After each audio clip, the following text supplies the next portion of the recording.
Hi hello எல்லாருக்கும் வணக்கம், welcome back. இப்போ பார்த்தீங்கன்னா ஆக்டர் சூப்பர் ஸ்டார் நடிக்கிற கூலி படத்துலேருந்து ஒரு சின்ன அப்டேட் நமக்கு இப்போ கிடச்சிருக்கு.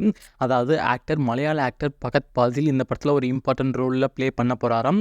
ஆல்ரெடி பார்த்தீங்கன்னா நம்ம லோகேஷ் கனகராஜ் படமான விக்ரம் படத்தில் இவர் ஒரு இம்பார்ட்டன்ட் ரோல் ப்ளே பண்ணியிருப்பார். ஃபர்ஸ்ட் ஆஃப் முழுக்கவே நம்ம பகத் பாசிலை வச்சு தான் அந்த கடை மூவ் ஆகும். ஸோ அந்த மாதிரி இந்த படத்தில் ஒரு இம்பார்ட்டன்ட் ரோலாக இருக்கிறதுக்கான சான்ஸ் இப்போ இருக்குன்னு சொல்கிறாங்க. அது மட்டும் இல்லைங்க, இந்த படத்தில் பார்த்தீங்கன்னா ஆக்டர் சத்யராஜ், ஆக்டர் ஸ்ருதிஹாசன் இவங்க எல்லாமே ஒரு இம்பார்ட்டன்ட் ரோலில் ப்ளே பண்ண போகிறாங்க. அஃபிஷியல் அப்டேட் ரொம்ப சீக்கிரமாகவே ரிலீஸ் பண்ண மூவி டீம் பிளான் பண்ணியிருக்காங்க. இந்த கூலி படத்தோட ஃபர்ஸ்ட் ஷெட்யூல் பார்த்தீங்கன்னா நெக்ஸ்ட் மந்த்ல ஸ்டார்ட் பண்ண மூவி டீம் பிளான் பண்ணியிருக்காங்க. இந்த படத்தை பொறுத்தவரைக்கும் பார்த்தீங்கன்னா நம்ம லோகேஷ் கனகராஜ் இந்த படத்தோட டேரக்டர், இந்த படத்தோட மியூசிக் டேரக்டர் பார்த்தீங்கன்னா அனிருத். இந்த படத்தை பார்த்தீங்கன்னா ஃபுல் அண்ட் ஃபுல் ஒரு டார்க் ஆக்ஷன் மூவியை தான் எடுக்க நம்ம லோகேஷ் கனகராஜ் பிளான் பண்ணியிருக்காரு. வெயிட் பண்ணி பார்க்கலாம். இந்த படம் அல்சிவா இருக்குன்னு சொல்லிட்டு நிறைய பேர் சொல்லிட்டு இருக்காங்க. ஆனால் அது வாய்ப்பு இல்லை. வெயிட் பண்ணி பார்க்கலாம் லோகேஷ் கனகராஜ் குக்கிங் எந்த மாதிரி இந்த படத்தில் இருக்க போகுதுன்னு சொல்லிட்டு.